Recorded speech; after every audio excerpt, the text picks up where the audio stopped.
Aduh, Raisa, aku nggak tahu deh kenapa bisa senervous ini. Rasanya tuh jantung aku udah kayak mau copot aja. Aku deg-degan banget. Gimana nanti kalau besok aku lupa apa yang mau aku presentasiin. Tenang aja Inggit, kamu kan udah latihan yang cukup. Semua orang juga pasti ngerasa kayak gitu kok sebelum presentasi, termasuk aku.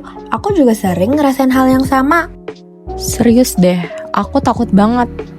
Gimana kalau nanti aku salah ngomong? Mereka bakal mikir aku nggak kompeten.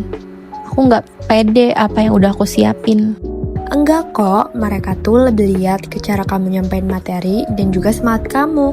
Kalau kamu kelihatan pede, itu bikin orang lain lebih yakin atas presentasi kamu. Yang penting santai aja. Kalau kamu gugup, itu wajar banget kok. Jadi aku nggak perlu terlalu mikirin kesalahan kecil gitu ya.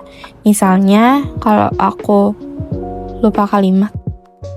Iya, jangan terlalu keras sama diri sendiri. Semua orang pasti ngalamin itu kok. Kalau kamu lupa, coba deh tarik napas, terus ingat-ingat lagi poin pentingnya, dan coba untuk lanjut lagi. Biasanya orang itu lebih fokus sama ide dan pesan yang kamu sampaikan, bukan sekedar kesalahan kecil. Lagi pula nggak ada kok presentasi yang sempurna. Tapi aku takut, Rai, kalau aku terlalu cepat ngomong atau malah kebanyakan diam. Aku kan tipe yang gampang ke bawah suasana nih. Jadi aku nggak tahu harus kontrol tempo ngomong yang kayak gimana. Kalau kamu ngerasa cepet banget ngomongnya, coba pelan-pelan aja, sebutin poin pentingnya, dan kasih jeda. Itu nggak cuma bikin orang lebih paham, tapi juga bikin kamu kelihatan lebih tenang. Dan kalau kamu diem sebentar untuk mikir, itu nggak masalah. Justru bisa kelihatan kalau kamu beneran mikirin jawabannya atau pemikiran yang kamu sampaikan. Emang sih, aku sering dengar kalau berhenti itu malah nambah kesan percaya diri. Tapi kadang aku ngerasa kalau mereka bakal nunggu lama banget. Jangan khawatir, mereka nggak bakal nunggu lama kok. Justru kadang kalau kita ngomong cepet-cepet, mereka malah susah nangkep apa yang kita maksud. Pause sebentar untuk mikir itu wajar kok. Malah itu jadi kesempatan untuk ngatur napas, fokus, dan lanjut dengan lebih jelas. Kamu bener sih, Rai. Emang aku sering buru-buru sendiri. Tapi jujur aja, ada rasa takut kalau aku kelihatan gak tahu apa-apa atau gak siap. Beneran deh Git, mereka gak bakal nilai seketat itu. Kamu kan udah kerja keras buat nyiapin materi ini, dan itu yang paling penting. Presentasi itu kan tentang berbagi apa yang kita tahu. Jadi kalau ada yang kurang, ya gak apa-apa banget. Kita semua kan belajar dari pengalaman. Bener juga sih. Aku terlalu khawatir sama apa yang bisa bikin salah. Tapi setelah aku dengar kamu, jadi lebih rileks gitu. Kamu juga biasanya gimana sih, Rai? Biar bisa ngatasin rasa gugup kayak gini?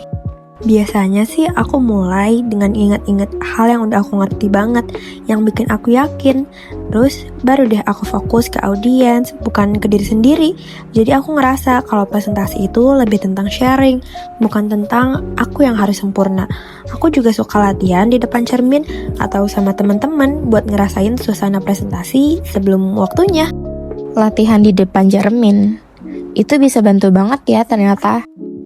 Iya, itu bikin kita bisa lihat gimana sih ekspresi wajah kita dan bahasa tubuh kita. Kadang kalau kita ngerasa gugup, kita nggak sadar kalau itu kelihatan jelas ke orang lain. Makanya latihan itu penting. Tapi yang paling penting, tetap ingat kalau mereka di sana buat dengerin apa yang kamu katakan, bukan untuk ngeliatin kesalahan kecil kita. Oke, paham. Jadi fokus ke apa yang mau aku sampaikan ya, bukan ke rasa takut aku. Terima kasih banyak ya, Rai. Aku jadi lebih tenang sekarang. Yuk, sama-sama. Aku yakin kamu pasti bisa. Kalau kamu ngerasa deg-degan, aku juga ngerasain hal yang sama kok. Tapi kita pasti bisa. Kalau perlu, aku bakal duduk di depan dan ngasih kamu support. Gak masalah. Thanks banget, Rai. Aku bakal coba yang terbaik deh. Semoga lancar.